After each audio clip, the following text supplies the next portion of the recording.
Robert here. Chilling with my buddy Mike.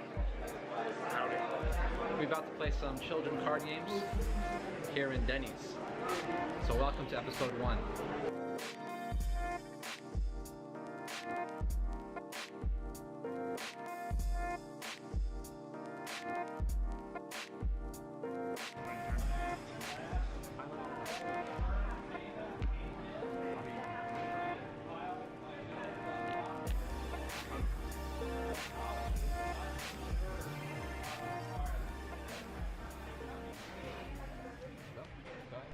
What up everyone, Robert here. Going to be commentating on the first game that I play against Mike. But before we begin, just want to say that this Denny's is actually the worst service, so check this out. This waitress is going to put the fries on top, then the syrup, and we're clearly taking it off the table and she just keeps putting it down with absolutely no regard for what we were doing. And she puts down the sauce and she actually spills some sauce on my mat and just walks away.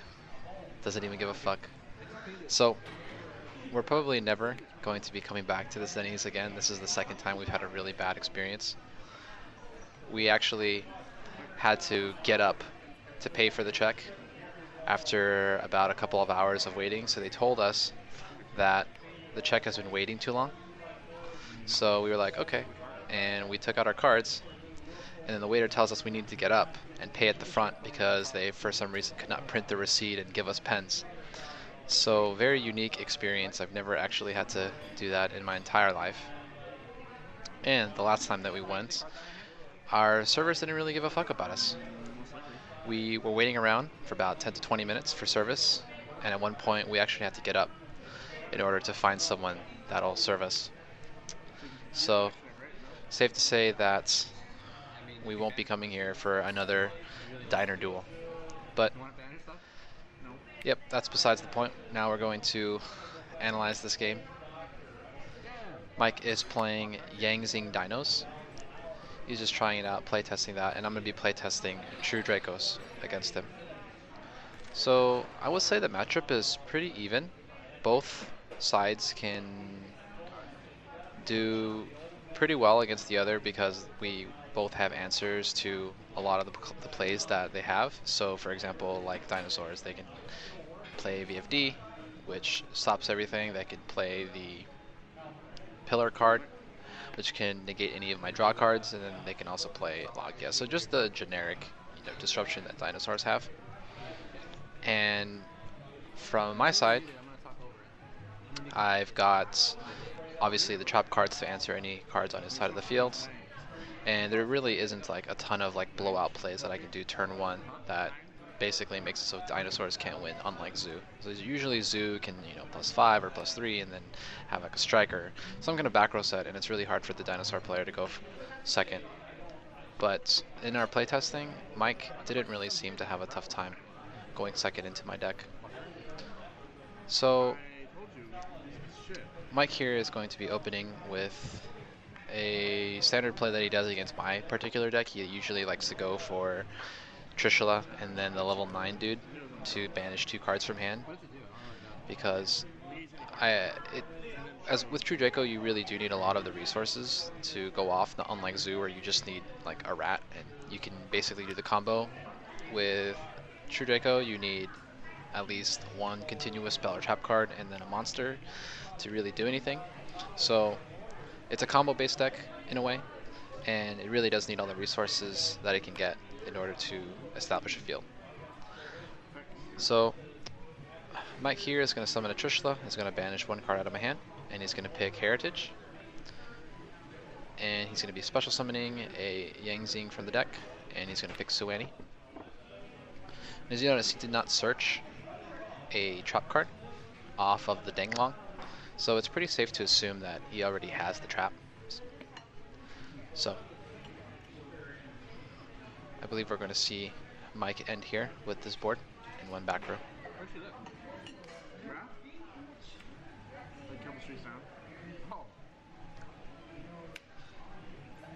Actually, no. Oh yeah, that's right. He has 2 level 9, so he'll be able to make a VFD. So he'll be able to activate VFD during the standby phase of my turn, and that's going to prevent me from activating any of my True Draco effects. I'm unsure about the ruling with Masterpiece if I summon like monster immune masterpiece, if that'll be immune to VFD's lingering effect. I still need to look up that ruling. If you guys happen to know that ruling, let me know. So I'm explaining to Mike what the best attribute to call against true Dracos. I mean, every single effect happens on the field except for maybe the Draco Phoenix one, so I guess Wind would be the best one to call. But most of the true Draco effects that I play, well actually all of them, activate on the field. So it's kind of irrelevant what attribute he calls, but if you want to be extensive and you want to be able to block all the potential plays a true Draco player might have, Wind would be the best for that big level 9 true King Wind.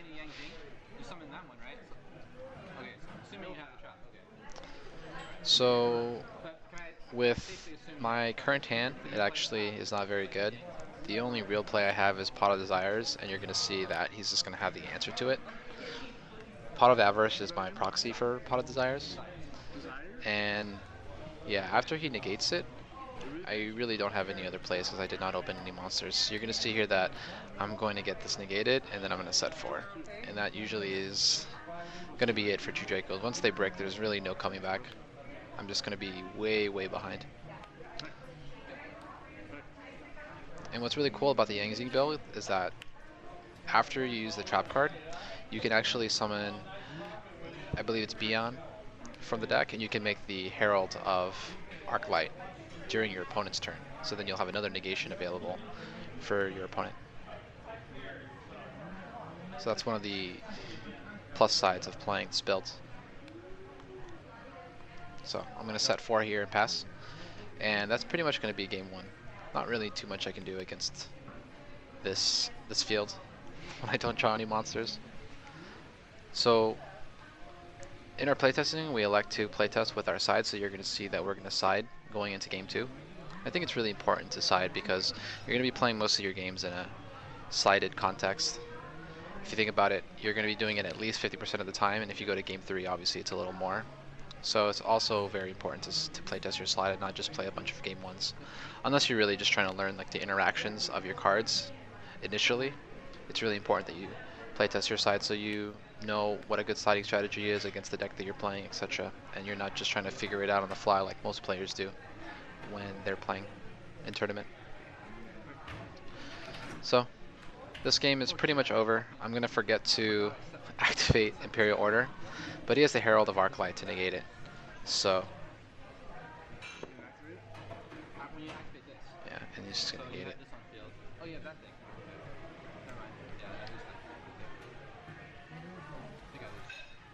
So yep, I see that I'm going to be drawing a Chalice with absolutely no way to enter his board, and I'm just going to scoop it up and go to game number 2. Alright, so moving on to game 2. Keep in mind that we are sided in this game, playtesting our sides, as I mentioned before. And it appears that this time I'll be able to actually play this time. So opening with the Terraforming, Mike doesn't have the Ash Blossom, which is really nice. So things are looking good so far in my first turn. So thinking about what I side against dinosaurs, I side Unending Nightmare for the diagrams that they have. It's a really hard card for them to answer, and also Unending Nightmare is really good against the floodgates that they potentially might side, so things like Imperial Order and Mask of Restrict. I don't know if Mike was siding it in this particular game, I never saw it, but I did get crushed by him in tournament by those cards. So Unending Nightmare is an excellent card to have, and also I sided in Mirror Forces because unless dinosaurs are making Logia, it's very tough for them to deal with any kind of battle trap. So anything outside of the main phase is really tough for them to answer. So that's kind of my siding strategy going first. And then going second, I'm obviously siding things like Chalice and Kaijus maybe. Although Kaijus haven't really been working out for me, just because they're usually able to get their effects off anyway, such as like Dweller and VFD, so it still locks me out. And answering monsters isn't really a big problem for me because my trap cards do all the answering. So not too sure about Kaijus. So I pop a trap and I search for Majesty Maiden. So usually if I'm searching for Majesty Maiden, it means I have a trap already in my hand. And the obvious combo is for me to search for a monster during my opponent's turn and then tribute off the trap that I set behind it. So, gotta play Heritage. Let's see what we get. Alright, so again, Pot of Avarice is a proxy for Pot of Desires. So at some point he would have used Ash Blossom. So it's pretty safe for us to use this now.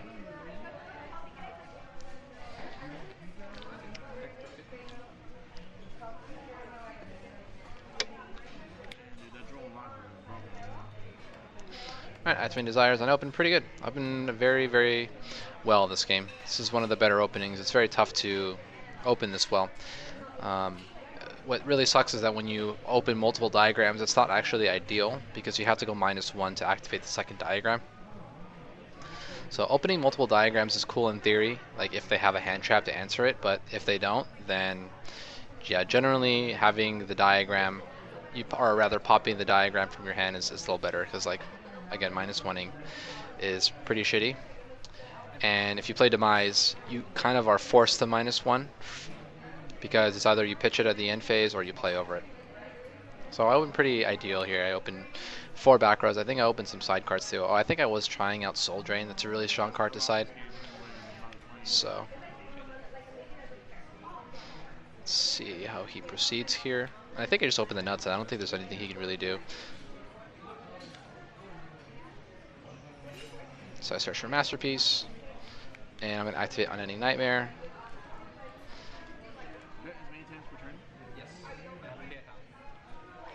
And this is just going to be a blowout because he has 2 diagrams, and yeah, you can see how pretty busted there. I open Unending Nightmare, True King Return, and Soul Drain. So not much he can really do there, and that's going to be game 2. Alright, moving on to game 3.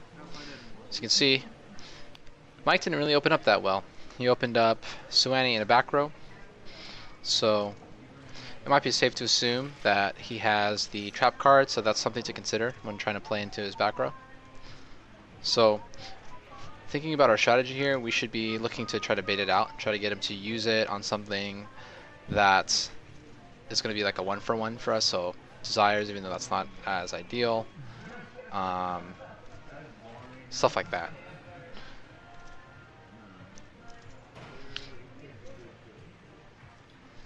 In fact, thinking about it, I don't think there's anything that can go minus against that card. I think it always is going to 1-for-1. So yeah, there's nothing really that has any costs in our deck. Maybe Twin Twister, but I don't think I side Twin Twister. So I'm going to try to play around the trap here by tributing off his dude. So this is going to be good for 2 reasons. 1, he won't be able to activate it, and 2, now his Yangzing won't activate because it wasn't destroyed. And now I activate Terraforming, he doesn't activate Ash Blossom, so it's safe to assume he does not have it, so I'm not going to try to play around it. It doesn't really make too much sense to Ash Blossom the diagram, because then that's just going to stay on the field and it's a -1 for the Ash Blossom player.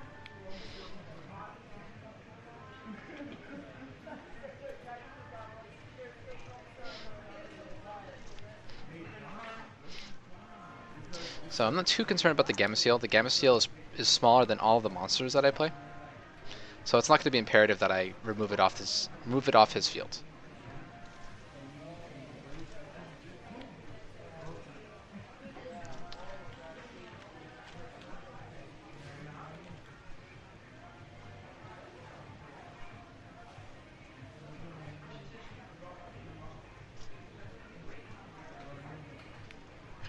So I'm going to activate Diagrams effect, and I'm going to pop the Raigeki.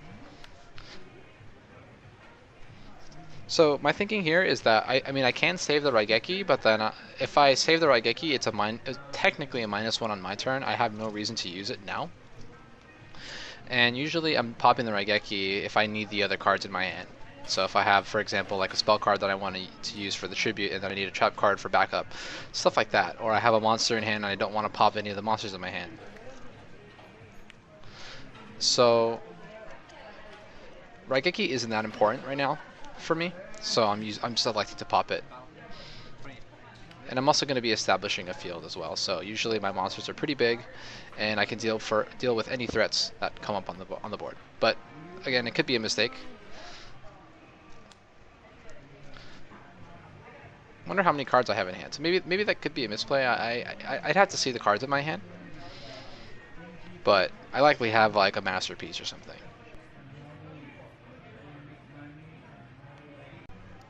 So there's a weird cut that happens. My camera can only record 4 GB at a time, and I did not reset the recording before the end of this match. So it did get cut off. Sorry about that. And Mike's turn basically was set another one and pass. So he opened pretty trash. So now it's back on over to me. And just going to be doing some true Draco stuff. Now I'm just going to be picking up the cards that I need to solidify my game state. Thinking about what his back row is. So far, his first set, which is the one on the bottom, he hasn't activated. That was the first one he set.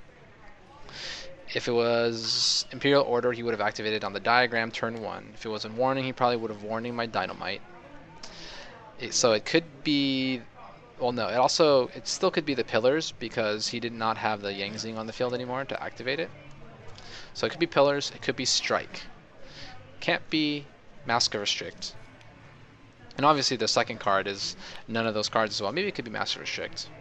But I can usually have a pretty good idea after playing a couple of cards, you know, about what his back row is. So very likely to be Strike. So I pop, I believe, Heritage with Diagram, and I pop his new set because I thought the old set was Pillars. But it is Pillars, so the last card is probably a Strike here. And he has not had any opportunity to use it, since he has not activated anything to trigger my Dynamite Knuckle. So yeah, I think Mike looks at his top deck, and he sees that it's a Ghost Ogre. This is really funny. he could have used that Ghost Ogre long time ago, but it looks like it's too late. And yeah, I'm just doing a bunch of true Draco stuff. So talking about the games were not of the highest quality. It's just, you know, I bricked game 1. It didn't seem like he opened too well in game 2, and obviously in game 3 here he opened less than ideal. I haven't seen a single dinosaur card. I'm going to pop Disciples. Disciples is going to pop Strike, as I originally suspected. I know it probably seems like, oh yeah, he can see it. He already knows what it was. But I mean, I gave you guys kind of like my thought process of what it could be and what it couldn't be. So Mike's going to scoop it up here. He opens a hand of Ash Blossom, Miscellaneousaurus, and the Ultimate Conductor Trino. So there's not much he can do. Yeah, he can summon maybe the Miscellaneousaurus, but then there's not much follow-up plays that he has. So Mike essentially bricked. And that's one of the problems with dinosaurs, is that if you don't get your combo pieces together, your deck can't even play at all. So yep, that's going to conclude the third game and the episode. Let me know what you guys think. I know the games weren't too thrilling. I'll try to find better games to commentate on, but this is just the first episode and see how it goes. So, hope you guys enjoyed it, and stay tuned for the next one.